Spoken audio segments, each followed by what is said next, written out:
In the name of Allah, the most beneficent, the most merciful. Assalamu alaikum. My name is Professor Muhammad Masood. Welcome to our channel Easy English with Professor Muhammad Masood. ये हमारी art of translation की video है और इसमें हम पढ़ेंगे rule number 190. Before I start this video lesson I like to say one thing. वालदैन और दरख्त दोनों बूढ़े हो जाते हैं लेकिन उनकी छांव हमेशा घनी रहती है. आइए देखते हैं कि इस वीडियो लेसन में हमारे पास किस तरह के सेंटेंसेस हैं, जैसा कि आते ही सबको सलाम करना, या उसे देखते ही मुस्कुराना, या पहुंचते ही मुझे इतला देना, या बारिश रुकते ही निकलना, या जूं ही उसे देखा दिल धड़क उठा, या जूं ही अलविदा कहा आंखें नम हो गईं. सो यू मस्ट हैव नोटेड कि इन तमाम सेंटेंसेस के अंदर एक अमल के बाद दूसरा अमल हुआ, यानी एक काम के फौरन बाद बगैर किसी ताखीर के दूसरा काम होता है, और जब एक काम के फौरन बाद कोई दूसरा काम हो तो उस वक़्त इस तरह के सेंटेंसेस बोले जाते हैं. आइए देखते हैं कि इंग्लिश में हम इनको किस तरह कन्वर्ट करेंगे. अच्छा, जब तो इस तरह का सेंटेंस हो जैसे बारिश रुकते ही निकलना, यानी एक काम के फौरन बाद किसी को आप जो है ना वो इंस्ट्रक्शन दे रहे हैं, तो उसमें फिर हम वर्ब की फर्स्ट फॉर्म से इसको स्टार्ट करेंगे, उसके बाद ऑब्जेक्ट, और ऑब्जेक्ट के फौरन बाद फिर एज सून एज यानी उसके साथ ही, और एज सून एज के बाद दोबारा सब्जेक्ट और वर्ब की फर्स्ट फॉर्म यानी प्रेजेंट टेंस यूज़ कर सकते हैं. लेकिन अगर हम जूं ही का लफ्ज़ आ जाए, जैसे जूं ही बारिश रुके तो आप मेरी तरफ आ जाएं, तो फिर हम एज सून एज उसके लिए इस्तेमाल करेंगे जूं ही के लिए, और एज सून एज के बाद दोबारा सब्जेक्ट वर्ब ऑब्जेक्ट यानी आएगा. अच्छा, यहाँ वर्ब हमने सेकंड स्ट्रक्चर में ओपन इसलिए रखा है कि आप इसको प्रेजेंट या पास्ट किसी टेंस में भी चेंज कर सकते हैं, यानी चाहे तो आप प्रेजेंट में यूज़ करें, पास्ट में या फ्यूचर में भी लगा सकते हैं. तो का ट्रांसलेशन हमेशा हम कॉमा से करते हैं, और कॉमा के बाद दोबारा सब्जेक्ट वर्ब ऑब्जेक्ट आएगा. जैसे जूं ही मैं घर पहुंचा बारिश रुक गई, तो यानी दो काम हुए ना. एक तो जूं ही मैं घर पहुंचा यानी मैं घर पहुंच गया, तो दूसरा काम क्या हुआ कि बारिश शुरू हो गई. जूं ही मैं घर पहुंचा बारिश शुरू हो गई, तो दो काम हुए हैं. ये स्ट्रक्चर उन दो कामों के लिए हम इस्तेमाल करते हैं, यानी जो फ़ौरन एक दूसरे के बाद होते हैं. आइए अब इनके एग्जांपल्स को देखते हैं और ये सारी बात क्लियर हो जाएगी. अच्छा, एग्जांपल्स में मेरी ये भी कोशिश होती है कि आपको नई से नई और अच्छी वोकैबुलरी दे दी जाए. जितनी अच्छी वोकैबुलरी यूज़ करेंगे आपकी इंग्लिश उतनी बेहतर होगी. अच्छा, खाते ही बर्तन धो देना, यानी घर में आप किसी को कह रहे हैं भाई जो ही खाना खा के फारग हो जाओ, तो साथ ही बर्तन धो देना. दो काम करने हैं, यानी खाना खाना है फिर बर्तन धोने हैं. Wash the dishes as soon as you eat. Wash the dishes as soon as you eat. जागते ही मुझे बता देना, यानी जब आप उठोगे ये काम क्या होगा, उठने वाला काम यानी जागने का. और दूसरा क्या होगा, मुझे इन्फॉर्म करना है. Let me know as soon as you wake up. Let me know. अच्छा, ये जो let me होता है, जब इसको हम बोलते हैं अक्सर हम let me बोलते हैं. Let me know as soon as you wake up. Let me know as soon as you wake up. देखते ही मुझे बुलाना. Call me as soon as you see it. Call me as soon as you see it. पैसे लेते ही गिन लेना. Count the money as soon as you receive it. Count the money as soon as you receive it. दवाई लेते ही आराम करना. अब देखिए ना, दो काम है, यानी दवाई लेनी है फिर आराम करना है. तो rest as soon as you take the medicine. Rest as soon as you take the medicine. अच्छा, लाइट आते ही फ़ोन चार्ज करना, यानी एक तो पहली बात है लाइट आएगी, उसके बाद फ़ोन चार्ज कर लेना, फ़ौरन फ़ोन चार्ज करना है. तो charge your phone as soon as the power comes back. Charge your phone as soon as the power comes back. पहुंचते ही मुझे इतला देना. Inform me as soon as you arrive. Inform me as soon as you arrive. उसे देखते ही मुस्कुराना. अब देखिए ना, दो काम है, यानी आप जब उसे देखेंगे दूसरा फिर आप मुस्कुराएंगे. तो smile as soon as you see him, या अगर लड़की हो तो smile as soon as you see her. बारिश रुकते ही निकलना, यानी जो ही बारिश रुकेगी आप घर से निकल पाना चाहिए. तो leave as soon as the rain stops. Leave as soon as the rain stops. घर आते ही खाना खाना, यानी जब आप घर पहुंचोगे, पहुंचने का एक काम हो गया, फौरन खाना खा लेना है. Eat as soon as you get home. Eat as soon as you get home. पहुंचते ही काफ़ी बनाना. Make coffee as soon as you arrive. Make coffee as soon as you arrive. या जैसे कहते हैं ना, पहुंचते ही चाय बनाना, तो make tea as soon as you arrive. अच्छा, पहुंचते ही शरबत बनाना, तो शरबत को इंग्लिश में हम कोल्ड पंच बोलते हैं। Make cold punch as soon as you arrive. पैसे लेते ही रसीद देना, यानी पैसे पहले ले लेना फिर रसीद दे देना ना। तो give the receipt as soon as you take the money. Give the receipt as soon as you take the money. खाते ही बर्तन हटाना, यानी आप खाना टेबल पे खाओगे तो फिर बर्तन वहां से हटा देना है। Clear the dishes as soon as you finish eating. Clear the dishes as soon as you finish eating. आते ही सबको सलाम करना। Greet everyone as soon as you arrive.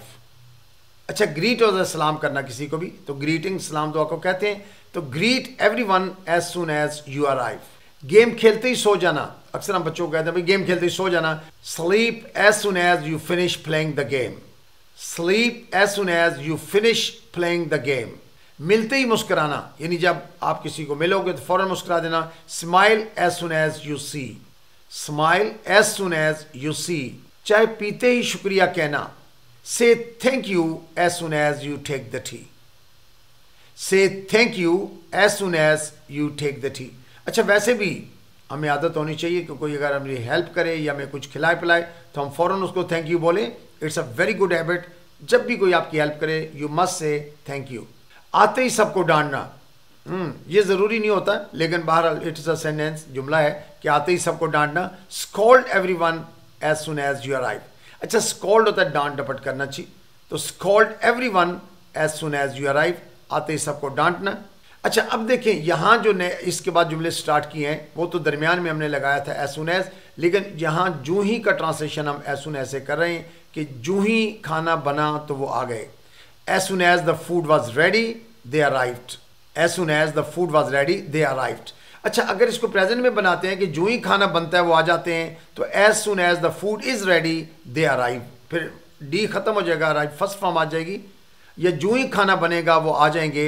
As soon as the food is ready they will arrive. तो ये हम will जो है वो सेकंड पार्ट में हम यूज करेंगे, तो ये फ्यूचर में चला जाएगा।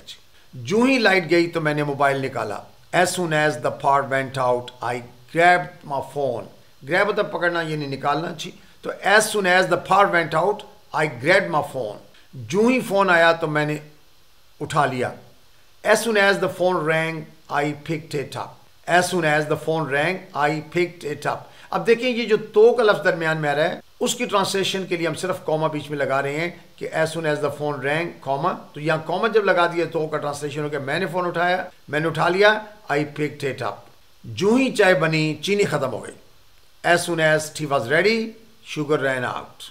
As soon as tea was ready sugar ran out. अच्छा, जो ही चाय बनती है चीनी खत्म हो जाती है। As soon as tea is ready sugar runs out. तो ये नहीं, आप इसका प्रेजेंट पास्ट फ्यूचर किसी टेंस के अंदर भी इसको आप इस्तेमाल कर सकते हैं। जो ही मेहमान आए लाइट चली गई। As soon as the guest arrived power went out. As soon as the guest arrived power went out. या जो ही मेहमान आते हैं लाइट चली जाती है। As soon as the guests arrive, डी खत्म, फर्स्ट फॉर्म लगेगी। पावर गोज आउट प्रेजेंट के लिए। और फ्यूचर के लिए as soon as the guest arrive power will go out, light चली जाएगी। जो ही उससे देखा दिल धड़क उठा। As soon as I saw her my heart skipped a beat. अच्छा, स्किप होता है मिस कर देना, छूट जाना चाहिए। तो as soon as I saw her my heart skipped a beat, यानी जो ही उसे देखा दिल धड़कना भूल गया। As soon as I saw her my heart skipped a beat. जो ही आंखें मिली दुनिया बदल गई। As soon as our eyes met my world changed. As soon as our eyes met my world changed. जो ही अलविदा कहा आंखें नम हो गईं। As soon as she said good bye my eyes welled up. अच्छा, वेल्ड अप होता है आंखों में पानी आ जाना, नमी हो जाना चाहिए, यानी आंसू गिरते नहीं है लेकिन वो नजर आते हैं सामने। तो as soon as she said good bye my eyes welled up. इसी तरह किसी ने कहा ना कि वक्त रुखसत वो चुप रहे आबिद, आंखों में फैलता गया काजल। तो आंखों में जो काजल फैला है उसके लिए हमने वेल्ड अप का लफ्ज यूज किया। जो ही कहा जान दिल बाग बाग हो गया। As soon as she called me my love my heart rejoiced. अच्छा, रिजॉइस होता है दिल खुश हो जाना, बाग बाग हो जाना। As soon as she called me my love my heart rejoiced. जो ही तुम आए महफिल जम गई, यानी as soon as you arrived the gathering livened up. अच्छा, लाइवन अप जो है इसका मतलब होता है जान डाल जाना, यानी पुरजोश हो जाना, मज़ा आना चाहिए। तो लाइवन अप यानी किसी चीज़ में हम जब कहते हैं ना मैंने सिर्फ जान डाल दी है या बहुत रौनक जो है ना वरूज पर पहुंच गई, तो जो ही तुम आए महफिल जम गई। As soon as you arrived the gathering livened up, जो ही खाना बना सब ने तारीफ की। As soon as the food was prepared everyone praised it, as soon as the food was prepared everyone praised it. अच्छा, जो ही खाना बनता है सब तारीफ करते हैं। As soon as the food is prepared everyone praises it, जो ही मैंने मदद मांगी तुमने हाथ बढ़ाया। As soon as I asked for help you extended a hand, ask for होता है मांगना और एक्सटेंड होता है हाथ बढ़ाना, यानी मदद करना चाहिए। तो as soon as I asked for help you extended a hand, जो ही हम मिले वक्त का पता ना चला। As soon as we met time flew by. अच्छा, fly flew flown simple past tense का सेंटेंस है, तो फ्लू सेकंड फॉर्म लगी हुई है। As soon as we met time flew by. अच्छा, जो ही हम मिलते हैं वक्त का पता नहीं चलता प्रेजेंट में, तो as soon as we meet time flies by. या जो ही हम मिलेंगे वक्त का पता नहीं चलेगा। As soon as we meet time will fly by, जो ही तुमने कहा चलो हम निकल पड़े। As soon as you said let's go we set off. अच्छा, सेट ऑफ का मतलब होता है रवाना हो जाना, निकल पड़ना चाहिए। As soon as you said let's go we set off, जो ही वो आया मेरा गुस्सा कम हो गया। As soon as he arrived my anger decreased, as soon as he arrived my anger decreased. ये सिंपल पास्ट टेंस का सेंटेंस है। अगर इसको प्रेजेंट में जाते हैं कि जो ही वो आता है मेरा गुस्सा कम हो जाता है। As soon as he arrives my anger decreases, या जो ही वो आएगा मेरा गुस्सा कम हो जाएगा। As soon as he arrives my anger will decrease, यानी आप इसको प्रेजेंट पास्ट फ्यूचर तीनों टेंस के अंदर आप यूज़ कर सकते हैं। So you must have noted कि हमने अगर एज सुन एज स्टार्ट में यूज़ किया तो उसके बाद सब्जेक्ट वर्ब ऑब्जेक्ट यूज़ किया, और दोबारा कॉमा के बाद सब्जेक्ट वर्ब ऑब्जेक्ट यानी सेकंड क्लास भी यूज़ करते हैं। लेकिन अगर दरमियान में यूज़ करेंगे तो हम वर्ब की फर्स्ट फॉर्म और उसके बाद ऑब्जेक्ट, एज सुन एज के बाद फिर दोबारा जो है हम सब्जेक्ट और वर्ब की फर्स्ट फॉर्म यूज़ करते हैं। So I think that's enough for today. Thank you very much, wish you best of luck, take care, goodbye for now.